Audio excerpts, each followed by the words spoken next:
Want to know how to manage email preferences in Google One? Well, no worries. In this video, I'm going to show you an easy step-by-step guide on how you can do it. It's super simple and under a minute, so let's get right into it.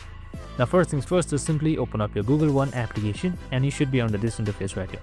And now once you're under this interface, in order to manage your email preferences, you can just simply directly do it through the app.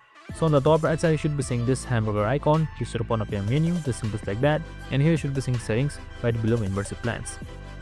So now once you have that settings, here you should be seeing manage your notification preferences on your communications. So now right here you can see your Google One notification settings should pop up. So you can just simply enable or disable notifications, directly disable entire notifications, or specifically do it. And that's it. Super simple and easy. This is how you manage notifications, enable or disable them in Google Chat. I hope this video helped. If it did, make sure to like, subscribe, and tune in with us for more of these videos. See you in the next one.